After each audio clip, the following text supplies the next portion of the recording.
भगवान बुद्ध के चरणों में श्रद्धासुमन, आधुनिक भारत के मसीहा बाबा साहब डॉक्टर भीमराव अम्बेडकर को कोटि कोटि नमन। हमारे साथ बैठे हुए कर्नल साहब यादव जी, गौतम साहब और सामने जो भी बैठे हुए हमारे श्रोता हैं, सबको इस प्रोग्राम में अभिनंदन, स्वागत।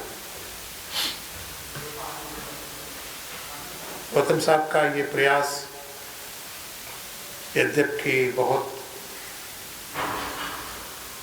अव्यस्त था, छोटा सा लगता है, लेकिन दुनिया की कोई भी ऐसी चीज़ नहीं है जो छोटे से स्टार्ट ही होती है और जाके बहुत बड़ी प्रारूप ले लेती है। और विचार चाहे 10 लोगों के बीच में पेश किया जाए, चाहे लाखों की भीड़ में किया जाए, विचार विचार होता है। विचार में वही शक्ति होती है। मनुष्य बगैर विचार के एक प्रकार का पदार्थ है, उसका कोई मूल्य नहीं है, उसकी कोई महत्ता नहीं है। और हम जिस समाज को आप प्रतिनिधित्व करते हैं, जिस समाज से आते हैं, ये हमारा सौभाग्य है कि इससे पहले बहुत बहुत बड़े महापुरुष हो चुके हैं, जिसमें कि मैं समझता हूँ कि बाबा साहब भगवान बुद्ध से परंपरा का संज्ञान लेते हुए डॉक्टर B.R. अम्बेडकर, माननीय काशीराम जो सार्वजनिक क्षेत्र में रहे, इन्होंने एक ऐसी लकीर खींची है जिसके आधार पर हमें ज़्यादा सोचने का काम तो ख़त्म कर दिया है, हमें बस इम्प्लीमेंट करना है। सबसे बड़ा कठिन कार्य सोचना होता है, ये काम हमारे महापुरुषों ने कर दिया है। ये हमारा सौभाग्य है कि जो जाति पद दलित थी, जो जाति सबसे ज़्यादा अछूत समझी जाती थी, जो जाति सबसे ज़्यादा लोगों की पीड़ा का शिकार हुए, उसी ने सबसे अच्छे महापुरुष दिए। हालांकि सभी जातियों से आए हैं, लेकिन समाज में चेतना जो 19वीं और 20वीं शताब्दी में, अब तो 21वीं शताब्दी में हम चल रहे हैं, 20वीं और 21वीं शताब्दी में जिन लोगों ने समाज की दिशा और दशा बदलने का काम किया है, वो उसी उपेक्षित वर्ग से आए हैं जिन पर सबसे ज़्यादा वो हुआ है। तो आप अपने अंदर एक आदर भाव पैदा कर सकते हैं। आपके पास वो एक लेजेसी है जिस पे आप प्राउड कर सकते हैं। देखिए, आज की व्यवस्था में हमारे समाज पर जो बैकवर्ड है, ओबीसी है, माइनॉरिटीज है, और विशेष तौर से जो दलित है, उस पर एक कुठाराघात क्यों हो रहा है? ये शो करता है कि आपके अंदर जागृति आ गई है। आप वास्तव में उस समाज जो वनवाद का हमें जिसने शिकार बनाया, उससे आप बहुत ज्यादा ऊंची सोच रखते हैं। मैं इसको इस रूप में लेता हूँ। अंग्रेजी में कहावत है कि nobody kicks the dead dog, मरे हुए कुत्ते को लोग दूर से निकल जाते हैं। जो जागरूक होता है उससे लोग डरते हैं।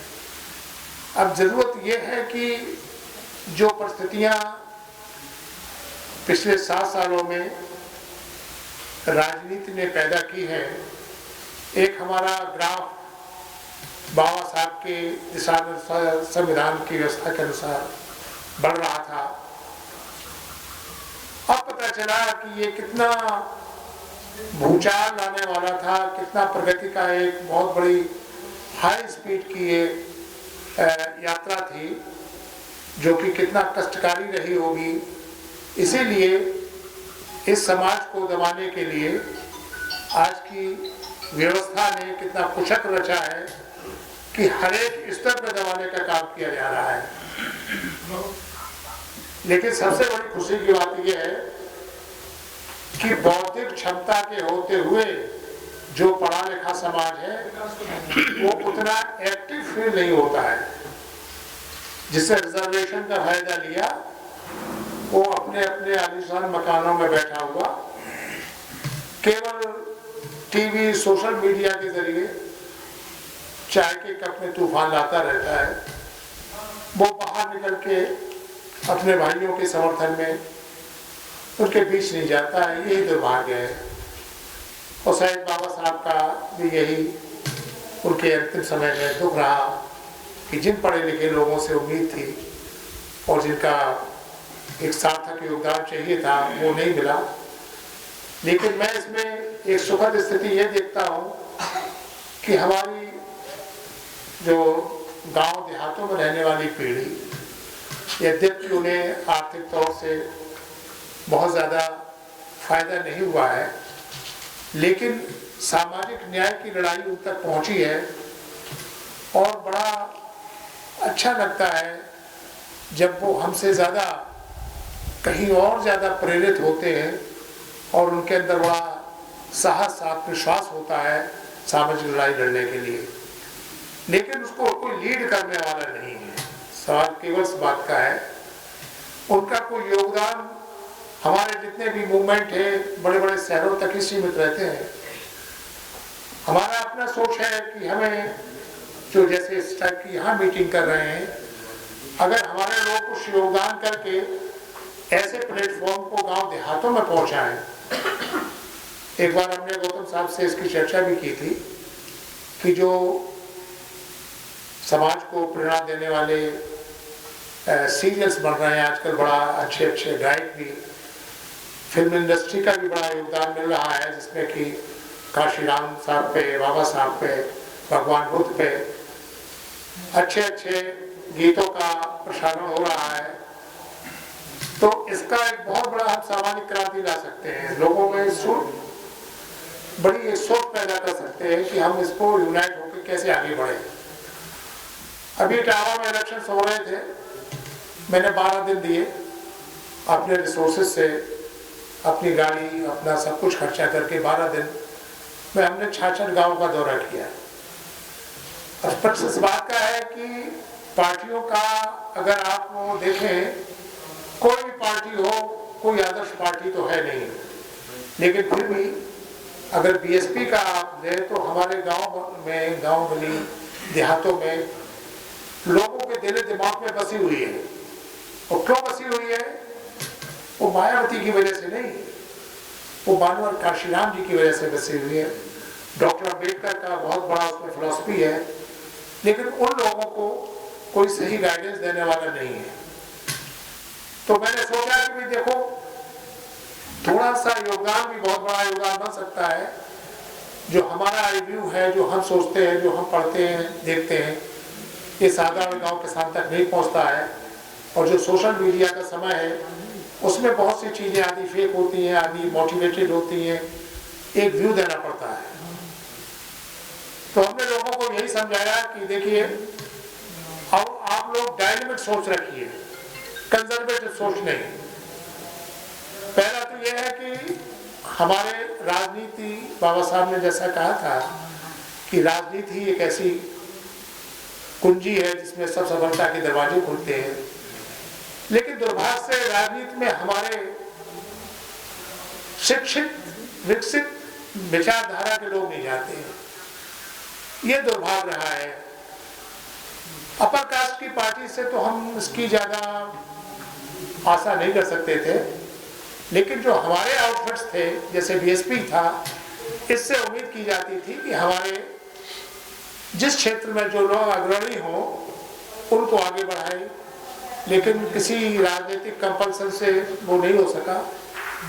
लेकिन कुछ लोग आए तो उन्हें हमें राजनीति में आगे भेजना चाहिए। बाबा साहब का भी यही था कि हमारे लिए कोई भी पार्टी अछूत नहीं है, लेकिन निश्चित तौर से अगर कोई दुश्मन पार्टी भी, मेरा तात्पर्य राजनीति से है, अगर वो भी एक हमारे अच्छे आदमी का चुनाव करती है तो उसको हमें आगे बढ़ाना चाहिए।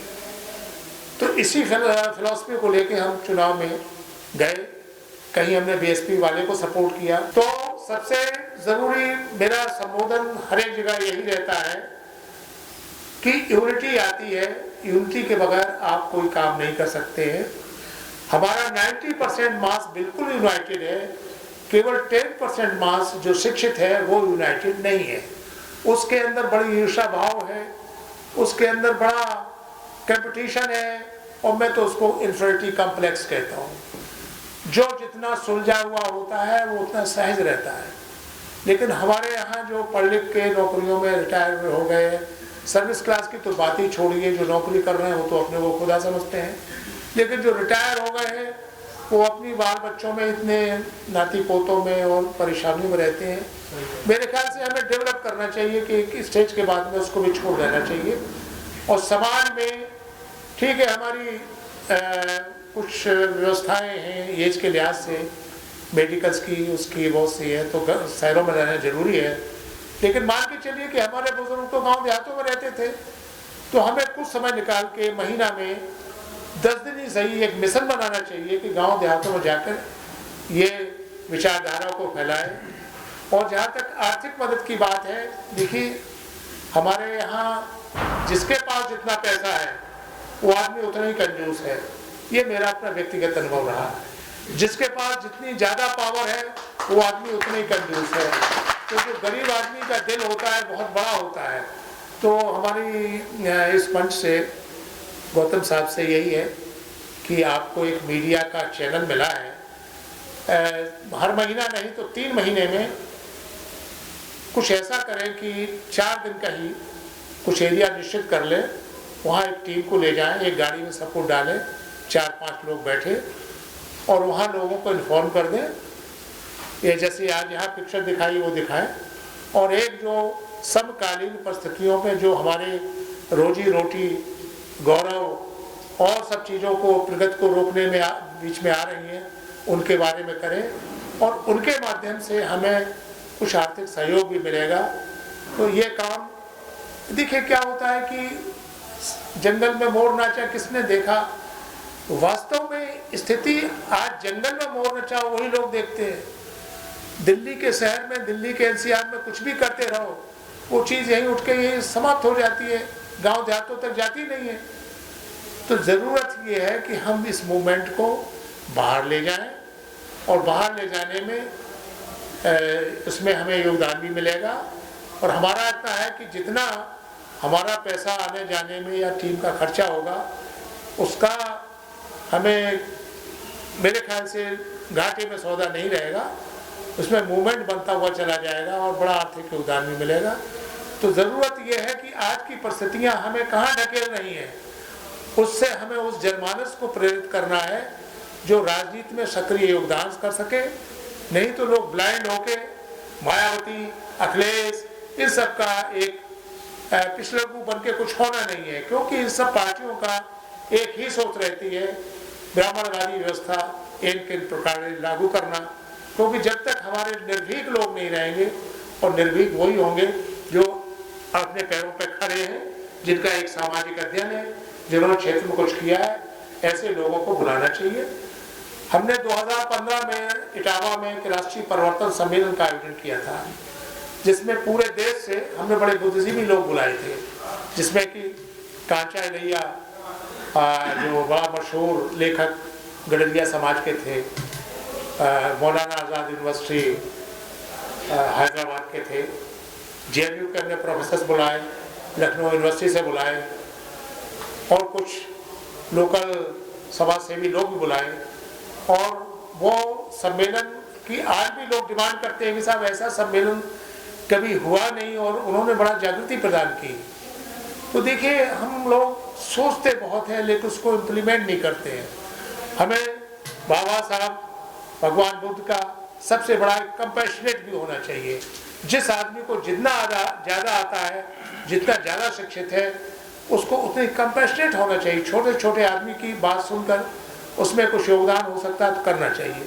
दूसरा ये है भाई कि हम जाने कितना पैसा खर्च करते रहते हैं अपने बाल बच्चों के लिए, रिश्तेदारों के लिए, फिर शोबाजी में करते हैं। जो भी सामाजिक हमारे प्लेटफॉर्म से उसको कुछ न कुछ सार्थक मदद करनी चाहिए, तभी कुछ हो सकता है। मान लो कि गौतम साहब ने यहाँ किया, सभी लोगों को बोला, संडे था, सबके अपने एक्सक्यूजेस थे, कुछ न कुछ काम निकल आए। लेकिन मेरा ये भी है कि अगर उनके काम निकल आए और अगर ये मंच कुछ ऐसा आयोजन कर रहा है तो बगैर कहे आर्थिक मदद भी आनी चाहिए। जब तक ये फीलिंग नहीं आएगी तो भाई देखिए, कारण यही है कि उम्मीद अपनों से ही होती है। बाबा साहब का एक बहुत बड़ा अनुभव है, उनके विचारों का संग्रह है। हमारा दूसरा सुझाव ये भी है कि हमें समाज में ये जो छोटी छोटी पुस्तकें हैं, हमारी नई पीढ़ी का इसमें दोष नहीं है, नई पीढ़ी ने उसको अनुभव नहीं किया है, तो हर एक घर में ये छोटी छोटी किताबें हैं। ललित सिंह यादव है, संविधान, बाबा साहब का संविधान है, और भी बहुत से राइटर्स आ गए हैं। तो इन सब चीज़ों को किसी न किसी रूप में बंटवाना चाहिए, जिससे सामाजिक प्रेरणा है, और धीरे धीरे जिन हम धार्मिक ग्रंथों की आलोचना करते हैं वो अपने आप अपना वो स्थान खोजेंगे। तो मेरा आप सब लोगों से जो भी उपस्थित हैं यही है कि जो भी हो सके, आप किसी की भी हेल्प की ज़रूरत आपसे मांगी जाए तो आप उसकी हेल्प करिए। अपने गांव में ज़रूर जाइए। देखिए, हम सब लोगों की पैदाइश लगभग गांव से हुई है, मेट्रोपॉलिटन सिटी में कोई नहीं है। लेकिन समय निकाल के आप जिस मोहल्ले में हैं, जिस गांव के रहने वाले हैं, कुछ लोगों को इकट्ठा करके उन्हें जोड़िए, इसके बारे में बताइए। मेरे ख्याल से उनका दिल बहुत बड़ा है। अपने कभी कभी हम जाते हैं कि जो चीज़ हमारे लिए कुछ भी नहीं है, उनके लिए बहुत बड़ी लग्जरी है। तो जो भी संस्थाएं चले, जो नवयुवक है, उनका एक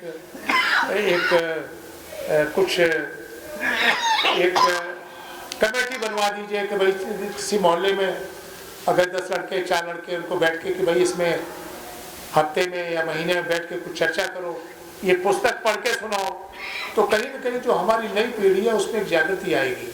हालांकि सोशल मीडिया का बड़ा धन्यवाद है कि सोशल मीडिया से हर एक रूप में, लेकिन उसमें भी हमने देखा कि सोशल मीडिया में भी कुछ भड़काने वाली चीज़ें ज़्यादा होती हैं। बगैर ज्ञान के आदमी का मूवमेंट अधूरा है। तो ये सब चीज़ें हमारे जो शिक्षित लोग हैं, जो शहरों में ले रहे हैं, उनका विजन ज़्यादा बेटर है जो गांव देहातों में। तो आज जैसे चुनाव चल रहे हैं, तो जिस क्षेत्र में भी चुनाव चल रहे हैं, हमें लोगों को जानना चाहिए और उसके बारे में जो भी उनका बेटर सोच है उसके बारे में उनको गाइड करना चाहिए। यही सबसे बहुत बड़ी समाज की सेवा होगी।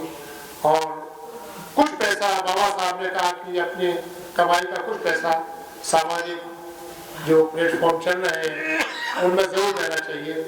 इसमें समाज का जो उत्थान होगा तो होगा, लेकिन हमें बड़ी तसल्ली होती है कि we are part of this total programme. और जो हम बाबा साहब का नाम लेके, भगवान बुद्ध का नाम लेके कर रहे हैं, ये मात्र किताबी ना हो के कुछ हमारा वास्तविक दिशा निर्देशन बने। हमारा ये भी मानना है कि छोटा सा छोटा व्यक्ति भी सामाजिक सोच रख के समाज को बढ़ाने में मदद कर सकता है। हमारे बच्चों की शिक्षा बिल्कुल नदारद हो गई है, ये बड़ा दुर्भाग्य है। जॉब नहीं है तो इतनी बड़ी समस्याएं हैं, तो समाज में जागरूकता लाने की बहुत बड़ी ज़रूरत है।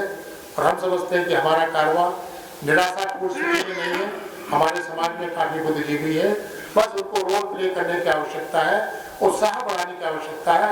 हमारा समाज तो किसी लग्जरी में रहने वाला नहीं है, वो अपनी किसी तरह मेहनत मजदूरी करके अपना जीवन यापन कर लेगा, लेकिन हाँ, जो सामाजिक चेतना आप देंगे उससे उसका उत्साह इतना बड़ा रहेगा तो वो किसी के सामने झुकेगा नहीं।